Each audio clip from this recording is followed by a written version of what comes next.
j'ai réussi à un texte organisé par un cabinet. Et à ma grande surprise, au lieu de m'appeler, ils ont préféré appeler une autre personne. Ouais, qui n'avait même pas participé au texte. Et après, quand j'ai appris, c'était la jeunesse de mon âge. Voilà, comme quoi je suis une jeune dame, je pourrais encore tomber enceinte.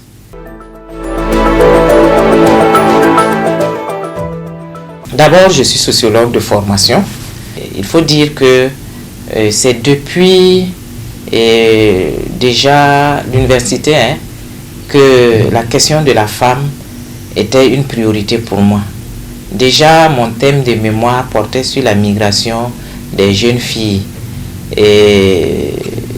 du milieu rural au milieu urbain, voilà, et leur vulnérabilité face au VIH-Sida. Et c'était surtout le cas des jeunes filles du sud-ouest dans la ville de Bobo-Dioulasso. Parce que j'avais fait le triste constat que beaucoup de ces filles-là, une fois qu'elles arrivaient en ville, elles retournaient malades. Et j'ai décidé pour mon mémoire de fin de cycle de vraiment suivre le parcours de ces filles et essayer de voir qu'est-ce qui les expose et voir comment on peut avoir des programmes pour pouvoir les accompagner. Parce qu'une fois dans les villes, elles se retrouvaient dans les ménages. Et des ménages, quand ça ne va pas, elles se retrouvent dans les cabarets comme aide de lotière. Et par moment, et surtout, on les retrouvait dans les débits de boissons. J'ai fait près de 7 ans au centre Muaz de Bobo-Dioulasso en recherche en santé. Voilà, où j'ai travaillé sur les programmes VIH et tuberculose, santé maternelle et infantile, voilà, qui m'a amené sur les sites de Ouagadougou, voilà, où j'ai travaillé avec le professeur Meda, ex-ministre, voilà, sur la question de la santé maternelle et infantile, voilà, au niveau de l'hôpital de Alrado et même à Tinkodoro. Donc, en plus de cela, j'ai poursuivi cette carrière de recherche en santé avec le professeur, le neurologue Milogo, voilà, Athanase Milogo, où nous avons travaillé sur la neurocysticércose, voilà, qui est surtout l'épilepsie, la question de l'épilepsie dans la zone de Patondo, voilà, et également dans la zone de Pabré. J'ai dû abandonner le domaine de la recherche en santé. Vraiment, ça c'était face à une injustice, parce que c'était une passion pour moi. Mais en même temps, j'ai réussi à un texte organisé par un cabinet qui m'avait déclaré vraiment ma réussite. Et à ma grande surprise, et quand le cabinet a remis les résultats à l'institution qui avait demandé le recrutement, au lieu de m'appeler, ils ont préféré appeler une autre personne, ouais, qui n'avait même pas participé au texte. Et après, quand j'ai appris, c'était la jeunesse de mon âge, voilà, comme quoi je suis une jeune dame, je pourrais encore tomber enceinte. Voilà, et eux, ils veulent travailler vite. S'ils prennent les jeunes dames là, ça risque d'handicaper. Bon, ça m'a révolté, vraiment, j'ai trouvé ça comme étant une injustice. Si il faut écarter les jeunes dames juste parce que à tout moment elles peuvent porter une grossesse et cela va handicaper, je me suis dit, bon, cette carrière que je vais faire en recherche en santé, ça m'a vraiment découragé. Et finalement, je suis allé dans la sociologie du développement rural. Mais ça, vraiment, c'était dans le domaine de la consultation individuelle en freelance. Voilà, donc j'ai déposé mes CV dans différents cabinets, voilà, qui m'appelaient, voilà. Et ça, j'ai beaucoup travaillé, surtout dans la zone du centre-ouest, sur la question des plateformes multifonctionnelles des femmes en milieu rural, où j'ai beaucoup fait des rapports, des études, des recherches et pour la mise en place de ces plateformes-là dans pas mal de villages, surtout dans le centre-ouest, voilà, la région de Koudougou et Sabou, voilà, même jusqu'à même le centre sud avec l'OCADES également. J'ai mis en place pas mal de plateformes multifonctionnelles et j'ai même fait des études de revue parce qu'il y a les études de faisabilité pour la mise en place de ces plateformes pour ces femmes que ces femmes gèrent. Et quelques années après, il y a l'évaluation, les études de revue de ces plateformes-là. Au niveau des mairies, il y a pas mal de communes, voilà, avec lesquelles j'ai pu travailler pour pouvoir élaborer ces plans-là pour eux. Il y avait un grand déficit de professeurs et le ministère en son temps avait lancé vraiment que ceux qui voulaient se donner à cet enseignement, voilà, et comme avec la sociologie en son temps, on pouvait enseigner et la philo et le français. J'ai déposé et j'ai pu être retenu, voilà, pour l'enseignement en français. Étant au niveau de l'enseignement, j'ai continué mes consultations. Sur le plan associatif, je vous ai parlé tantôt de l'association des femmes sociologues. Avec cette association, j'ai pu vraiment approcher d'autres associations qui ont créé des cadres, des réseaux, voilà, d'organisations féminines où j'ai milité. Et ça, c'est grâce à ça que j'ai pu avoir des formations sur la question des droits humains. Et c'est dans ça également que j'ai découvert l'existence de Equitas, qui forme beaucoup en éducation et en droits humains. Et j'ai postulé, ça a marché. J'ai pu bénéficier de cette très bonne formation qui a fait de moi une femme homme droit de l'homiste. Voilà. Et ça m'a donné comme ça le goût des droits humains. Ma structure a été retenue par le NDI, Institut, vous connaissez bien, démocratique, voilà, qui n'est plus là d'ailleurs, ils ont fermé. Et c'est là que j'ai pu être impliqué pour la mise en œuvre de la première loi sur le quota au niveau du Burkina Faso. Donc, les activités que le NDI menait sur cette loi-là, ma structure a été impliquée, voilà, parce qu'elle était membre des réseaux et coalitions des organisations féminines, et j'ai appris beaucoup dans ces cadres-là.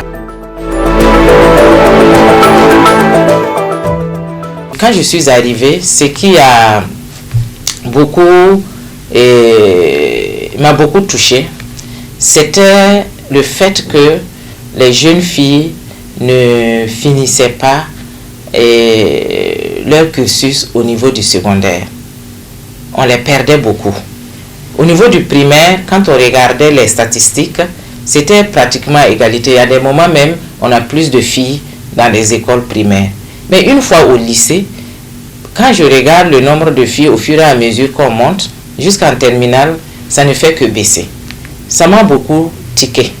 Et systématiquement, j'ai mis en place au niveau de mon lycée une initiative où les jeudis soirs, je rencontrais les jeunes filles pour échanger avec elles, pour voir qu'est-ce qui les amène à ne pas pouvoir bien se concentrer en classe, à ne pas pouvoir... qu'est-ce qui fait que des fois les notes chutent au fur et à mesure qu'elles avancent. Donc elles ont pu exprimer les difficultés qu'elles rencontraient, et du coup, face à chaque difficulté, on a essayé de mettre en place un mécanisme pour pouvoir trouver des solutions à cela. Donc ce qui m'a amené également à demander au directeur en son temps de me trouver un cadre d'échange avec les parents d'élèves. Parce que quand j'ai parlé avec les filles, je me suis rendu compte qu'il fallait également que les parents soient sensibilisés. Parce que les filles posaient vraiment un véritable problème qu'elles rencontraient au niveau du cadre familial par rapport au temps qu'elles ont pour étudier et l'intérêt que les parents accordaient à leur étude. Et ce qui faisait que beaucoup, une fois que la scolarité est payée, et il y en a même, pour payer même toute la scolarité de la jeune fille, c'était compliqué, et elle n'avait plus de revenus pour pouvoir s'en sortir. Pourtant, on sait très bien qu'une jeune fille, elle a toujours besoin de petits fonds pour pouvoir s'entretenir au cours de l'année. Voilà, donc beaucoup posaient ce problème-là. Et il y en a même qui sont allés à me confier que si elles sont amenées à abandonner, très souvent, c'est parce que elles se font entretenir par des hommes qui ne sont pas scolarisés. Voilà, des commerçants, des orpailleurs, voilà, pour pouvoir avoir l'argent du savon pour t'entretenir, ta pommade, voilà, pour pouvoir avoir l'argent du petit déjeuner, voilà, du goûter. Et ça, quand elles y prennent goût, à un moment donné, soit elles finissent par des grossesses, soit l'individu exige de les marier et du coup la famille accède et puis on les perd comme ça. Donc j'ai dit, dans ce cas, pourquoi ne pas leur apprendre des AGR. Voilà, on a commencé à leur apprendre le savon, voilà, pour qu'elles puissent le vendre pendant les vacances. Par exemple, pendant les vacances, elles faisaient ce savon-là qu'elles vendaient et on les initiait également à des petits métiers simples qui pouvaient générer des revenus pendant les vacances. Et là, pendant que je faisais ces activités, j'ai pu être accompagnée par la direction de la promotion de la jeune fille du ministère, voilà, et également par l'association ADEP en son temps. Et quand ils ont vu l'initiative, elles sont venues m'accompagner vraiment par rapport à ça. Et le NDI en son temps également, j'ai apporté l'initiative et elles ont été intéressées. Donc du coup, dans ça, avec mon association, puisque je militais dans une association femmes sociologues, donc je mettais l'association au devant par rapport à ces activités qu'on menait au niveau des lycées. Et c'est comme ça qu'au niveau de la direction régionale, on m'a remarqué. Et quand on a voulu mettre en place les clubs d'éveil des filles, et on m'a touché pour pouvoir être la responsable du club d'éveil de ce lycée. Et petit à petit, au niveau régional, je conduisais toutes les filles de la région à Manga chaque année pour pouvoir les galvaniser davantage, les filles de la classe de 4e, voilà, pour mieux les préparer, pour qu'elles puissent réussir au BPC. C'est de là qu'est née cette passion, voilà, sur vraiment les organisations de défense des droits humains. Et du coup, ça fait de moi une défenseur des droits humains et j'ai pu occuper des responsabilités dans pas mal de plateformes, voilà, telles que d'abord c'était le Conseil des femmes où j'étais dans le comité scientifique, voilà, et il y avait le cadre également des organisations féminines, voilà. Il y a la coalition Femmes, Paix et Sécurité COFEPAX, voilà, où j'ai évolué avec cette structure-là également. Et c'est comme ça. Et du coup, on s'est retrouvé en train d'être membre fondatrice de pas mal d'organisations de la société civile, membre d'honneur. Et bien, c'est dans ça que, en menant les activités, en étant active, que mes chères mamans aînées, voilà, dès que on a parlé de la mise en place de la Commission nationale des droits humains et qu'il fallait trouver une dame pour la composante femme, elles m'ont approché, elles m'ont encouragé pour que je puisse vraiment me présenter. Voilà, et je me suis retrouvée comme ça à la CNDH, voilà, représentant la composante femme, voilà, en tant que commissaire à la CNDH en 2018. Suite à 2022, vice-présidente et 2023 et présidente, voilà, pour ce dernier mandat. Il faut dire que c'est une institution publique. C'est toute une continuité. Changement, c'est trop dit, mais changement, oui. Et parce que d'abord, je suis arrivé en 2023 avec un gouvernement de transition où vraiment la question de l'insécurité est la première préoccupation. Donc, dans un tel contexte, on ne peut plus continuer à travailler comme avant. il a fallu véritablement revoir la stratégie, l'approche et s'adapter au contexte. Donc du coup, quand je suis arrivé, c'est vrai que la commission qui est l'interface entre le citoyen lambda et l'État, je vais dire l'exécutif, voilà, qui a ce rôle régalien de protéger. Et la CNDH doit pouvoir interpeller l'autorité, voilà, et quand il y a des violations de droits humains, voilà. Et il faut dire que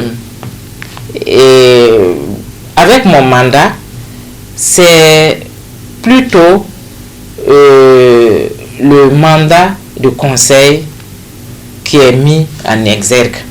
Si vous avez constaté, on fait pratiquement pas de conférences de presse, hein, voilà, comme on le faisait avec l'autre mandat au regard du contexte, et on ne fait pas beaucoup d'interpellations par des déclarations. Quand on constate des allégations de violation, on préfère sortir des notes techniques et on a mis plus en exergue le dialogue constructif avec l'autorité. Ça veut dire on demande audience, on rencontre l'autorité et on se parle. Et on joue plus notre rôle de conseil à l'autorité. Voilà. Et pour ce mandat-là, notre vision au regard du contexte, c'est que d'ici 2027, les hommes et les femmes soient capacités sur les questions des droits humains pour pouvoir en jouir dans un environnement propice. Pourquoi une telle vision? Parce que je suis arrivée présidente dans un contexte où la question des droits humains est très problématique. Les enjeux sont énormes et on a en face de nous plusieurs types de publics. D'abord, il y a ceux qui ignorent vraiment ce que ce contexte comporte comme signification. Voilà, quand ils en parlent, on sent vraiment qu'ils n'ont aucune maîtrise. Il y a ceux-là aussi qui utilisent l'ignorance de la population pour les manipuler, pour les faire croire autre chose que les droits humains. Ça ne veut pas dire qu'ils ne savent pas, ils le savent, mais vraiment ils manipulent. Et il y a ceux-là aussi qui sont des vrais droits de l'homme, qui attendent beaucoup de l'institution. Voilà, qui veulent vraiment que face à chaque violation, chaque allégation, entendre la commission. Donc du coup, il fallait vraiment d'abord travailler à capaciter la population à tous les niveaux sur les questions des droits humains. Donc du coup, vous allez voir que pour ce mandat-là, on fait beaucoup de formation, beaucoup de sensibilisation sur la question des droits humains et vraiment, nous avons baissé le niveau. Parce que aujourd'hui, je peux dire que nous, les droits de l'ONU, nous sommes fautifs de la situation que nous vivons. Parce que quand on veut parler, on a toujours parlé des droits de l'homme, mais vraiment, on utilise un langage très élevé, avec des termes en français tellement compliqués que n'importe quel citoyen lambda ne peut pas maîtriser bien la notion de droits humains avec cette manière de communiquer. Donc du coup, on s'est dit, il faut que l'on baisse le niveau, que l'on parte dans nos langues locales pour pouvoir mieux expliquer la question des droits humains et que l'on passe même par nos différentes représentations socio-culturelles là pour mieux expliquer cette notion. Donc nous sommes vraiment dans cette dynamique pour pouvoir permettre à chaque citoyen burkinabé, quand on parle de droits humains, que le citoyen puisse savoir de quoi il s'agit. Et même au niveau de l'autorité, il y en a qui ignorent le rôle véritable même de la commission. Donc là-bas également, il y avait vraiment du travail à faire pour que tout le monde puisse être au même niveau d'information. Donc vraiment, par rapport à ce mandat-là, c'est déjà ça. Et en plus de ça, c'est la stratégie. Il faut revoir la stratégie pour pouvoir s'adapter au contexte. Un contexte de terrorisme, d'insécurité, où l'autorité est acculée de toutes parts. Que ce soit au niveau international qu'au niveau national. Ce n'est pas simple. Donc du coup, si nous n'avons pas une approche plus pacifique qui ne braque pas, ça veut dire que l'on ne va pas nous écouter. Et aussi, nous travaillons pour ne pas nuire. Si nous nous mettons à travailler de telle sorte à ce que ceux-là même que nous devons protéger, à travers notre manière de travailler, on les expose, ça veut dire que nous n'aurons pas atteint vraiment notre mission. Donc, il faut dire qu'avec ce mandat-là, c'était surtout ce travail de capacitation et surtout d'adaptation au contexte qui se présente à nous.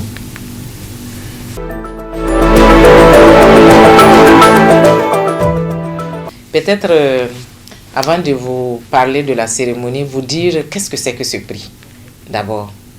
En fait, ce n'est pas un prix pour lequel on postule individuellement. C'est chaque ambassade chaque ambassade des États-Unis au niveau des différents pays qui choisissent eux-mêmes une personnalité, une femme, voilà, inspirante, qui s'est fait distinguer dans le domaine de la protection des droits humains, des droits de la femme, de façon générale, voilà, et qui la propose à un comité au niveau du secrétariat d'État américain. Voilà. Donc, les noms l'avons là, mais c'est les ambassadeurs des différents pays qui choisissent les noms et qui les envoient. Et c'est à ce niveau qu'il y a une sélection sur la base sûrement d'une grille. Voilà. Et maintenant, c'est à l'issue de ça qu'on retient. Et d'habitude, c'était une quinzaine de femmes, mais vraiment, pour 2025, nous n'étions que 8 femmes. Parce qu'apparemment, il y a une certaine note qu'il faut avoir. Et quand tu n'as pas cette note, c'est difficile d'être retenu. Donc, nous nous sommes retrouvés 8 femmes, 8 pays. Voilà. Et au niveau de l'Afrique, nous étions 2, le Sud-Soudan et le Burkina Faso. Et les autres continents, c'était Israël, voilà, Yémen et Philippines, la Roumanie, Sri Lanka, voilà, et j'en passe. C'était vraiment les 8. Voilà. Et chaque femme s'était fait distinguer par sa manière de protéger soit les femmes, soit les personnes vulnérables. Il y en a même, c'était le merveilleux travail qu'ils faisaient sur l'environnement. Par exemple, si je prends la Philippine, celle de la Philippine, ça c'est elle, son combat, c'était sur l'environnement au niveau des maritimes. Moi particulièrement, pourquoi j'ai été retenue? C'est vraiment le contexte d'abord du pays. Quand on regarde un pays vraiment de terrorisme, avec à la tête un gouvernement militaire et une commission nationale des droits humains qui arrive à travailler, qui arrive à être écouté, qui arrive à rencontrer les autorités et à échanger. Voilà. C'est cette approche que la commission a pu avoir pour avoir la confiance et l'ouverture des autorités qui a prévalu vraiment à ce que je sois retenue. Et j'étais parmi les 8 femmes la seule responsable d'institution. On donne rarement ce prix-là à des institutions publiques.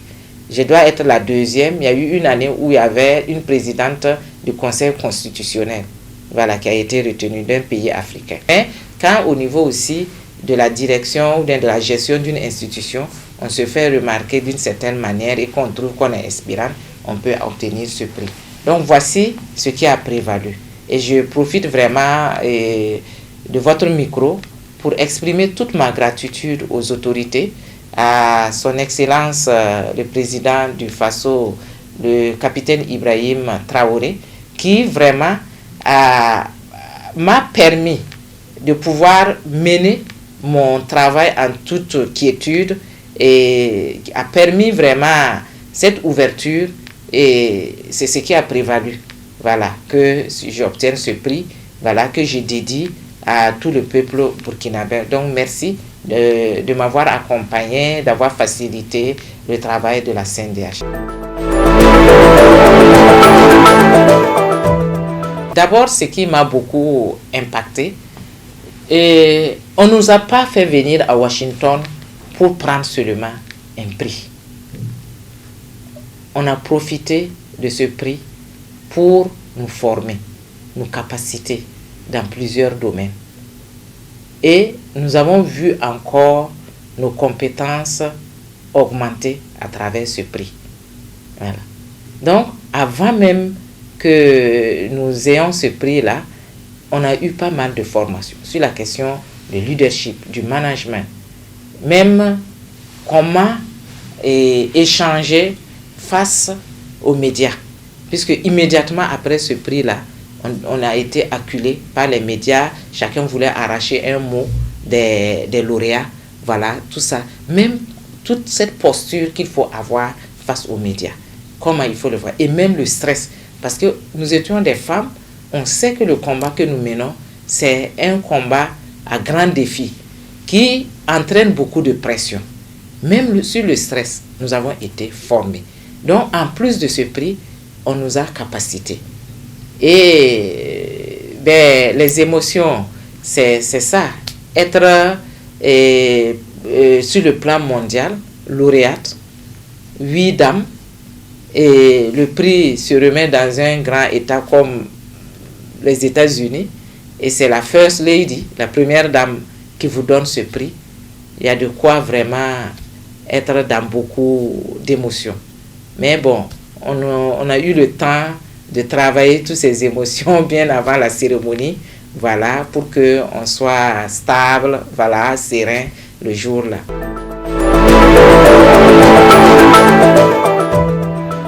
J'ai compris en fait que pour pouvoir, on n'a pas besoin de faire des choses spectaculaires pour impacter. Il faut faire, c'est des petites choses qui soulagent. Et c'est très important. Par moments, on pense que ce n'est pas vu. Surtout sur la question des droits humains. Il y a des moments, on pense qu'on fournit des efforts vains. Voilà. Surtout dans un tel contexte. Il y a des moments, tu es pris par le découragement. Tu te demandes à quoi tu sers. Tu te demandes, est-ce que l'institution là, est-ce que vraiment... Voilà. Alors que ces petites actions que l'on pose, où l'on se dit que c'est une goutte d'eau dans la mer, elles soulagent. Elles soulagent, elles sont visibles, elles impactent. Et c'est ça qui peut prévaloir à ce prix. Et vraiment, je saisis encore l'occasion pour remercier Madame, Son Excellence, voilà, l'ambassadrice des États-Unis au Burkina Faso, qui a fait confiance à ma personne et qui a osé, parce que c'était un risque, c'était pas très évident, et voilà que ça a marché.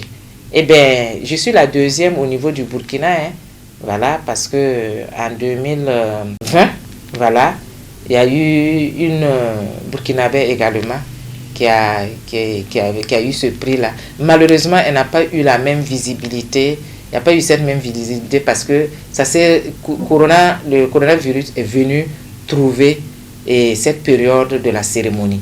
Donc, du coup, c'était un peu compliqué. Il y avait le confinement, tout, donc on n'a pas pu trop publier. Il faut féliciter le pays. Donc, vraiment, c'est ça que je pouvais dire. Et aussi, là où il y a eu beaucoup d'émotions, il y a eu vraiment l'organisation féminine EWI, qui vraiment, c'est des femmes des États-Unis qui se sont mises ensemble et qui accompagnent ce prix-là. Voilà. Qui travaillent dans plusieurs domaines, de plusieurs sphères. Elles ont pu vraiment, de façon solidaire, mettre ensemble les moyens, les idées pour accompagner ce prix. Et nous avons pu rencontrer ces femmes-là à Los Angeles. Voilà. Et vraiment, on a vu le merveilleux travail qu'elles font autour de ce prix. Voilà, en termes de formation des femmes, les plateformes de financement qu'elles ont mis en place. Parce que qu'est-ce que ce prix peut apporter également au pays? Il faut dire qu'en tant que IWOC, International Women of Courage, on a la possibilité de demander des fonds. Il y a des plateformes de demande de fonds qui ne s'ouvrent uniquement que pour les femmes de courage. Parce que si tu n'as pas ce prix, tu ne peux pas postuler. Donc déjà, c'est un avantage qui peut nous permettre de postuler et d'obtenir des financements, voilà, pour nos institutions, pour nos organisations de la société civile. Donc c'est ça également qui est un avantage. Et ce prix, en plus du trophée, ça s'est accompagné d'une petite somme, $5 000, voilà, on donne à chaque lauréat pour poursuivre le travail des défenseurs des droits humains, de promotion de la femme. Et d'ailleurs, j'ai décidé de mettre cet argent-là sur la prise en charge des survivants des VBG, voilà, une partie, et une partie également sur la question de l'extrémisme violent, où vraiment les femmes sont engagées, le leadership pour pouvoir s'en sortir dans un tel contexte difficile. Donc, c'est un fonds que je vais un peu mettre, voilà, au profit, voilà, des femmes du Burkina d'une certaine manière. Au niveau de la Commission nationale des droits humains, la stratégie que nous menons ici, d'abord, il faut savoir que sur la question de VBG, nos acteurs privilégiés, ce sont les organisations de la société civile. Elles sont plus proches de la population, elles vivent la situation avec la population et c'est le canal le mieux adapté pour obtenir des informations. Parce que la question des VBG, elle est très sensible. Et sensible, déjà même le regard des autres. Et certaines considérations culturelles, nos pesanteurs socio-culturels, qui font même que, des fois, on ne les considère même pas comme étant des violences. On voit ça comme étant naturel. Donc, si déjà on ne considère pas ça comme étant une violence, comment la victime peut avoir réparation? Comment elle peut se faire même entendre? Et quand on regarde tout le tabou qu'il y a autour de la question, pour qu'une personne victime arrive à s'ouvrir, c'est compliqué. Au niveau de la Commission nationale des droits humains, nous avons un mécanisme de traitement des plaintes. Les gens peuvent venir déposer les plaintes, que ce soit en présentiel, que ce soit par appel, que ce soit sur le site. Mais c'est des questions sensibles, couvertes de beaucoup de tabous. Donc, pour que vraiment un individu victime puisse accepter, se déplacer, venir au sein d'une telle institution, déposer plainte, c'est compliqué. Donc, du coup, nous avons des partenariats avec les organisations de la société civile qui travaillent dans ce domaine, qui vraiment arrivent à rencontrer et à mettre les femmes en confiance. Et ces associations-là arrivent à accompagner ces victimes. Et par moments, ces structures sont limitées par les moyens. Donc, du coup, nous, on les accompagne beaucoup à travers le renforcement des capacités pour leur permettre d'avoir les outils nécessaires pour pouvoir non seulement collecter les informations sur la question et pouvoir les partager avec nous, et également pour les permettre de pouvoir accompagner ces survivantes, vraiment cette prise en charge-là. Nous avons même sorti un manuel de formation sur la prise en charge des VBG. Et pour ce manuel-là, elle a été élaborée de façon inclusive, puisque les ministères tels que la santé, la police, le ministère des droits humains, en tout cas, on a beaucoup d'acteurs externes à la CNDH ont pu être impliqués, et même les organisations de la société civile, pour pouvoir élaborer ce manuel-là. Et ce manuel-là, aujourd'hui, nous avons sorti un cahier du participant, et la CNDH est en train de former les organisations de la société civile qui travaillent dans le domaine des VBG pour avoir une bonne maîtrise de ce manuel et pouvoir l'utiliser dans le cadre de leur travail. Donc, voici vraiment comment la Commission nationale des droits humains travaille sur la question des VBG.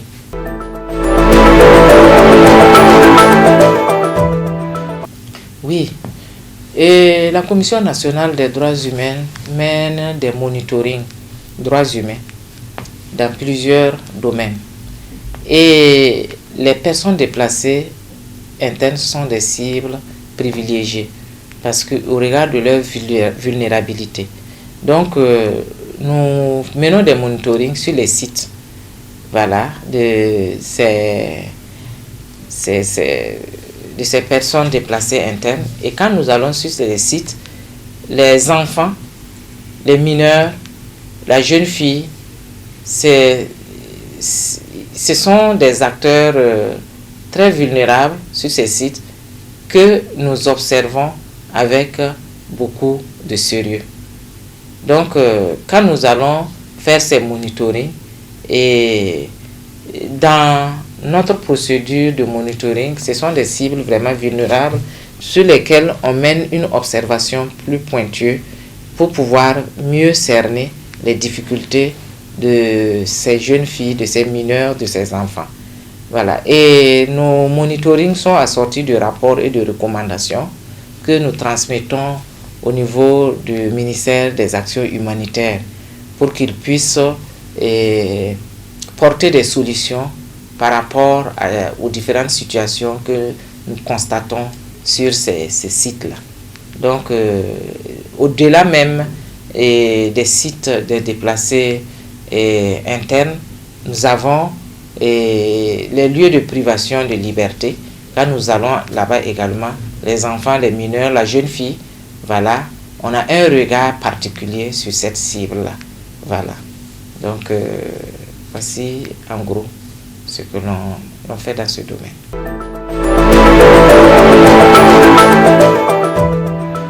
Eh bien, pour conclure, je dirais que en tant que femme, et pas moi seulement, et toute femme qui occupe des postes de décision, qui sont dans les sphères de décision, et elles ont un double mandat. D'abord, elles doivent réussir doublement. Réussir le mandat par rapport à l'institution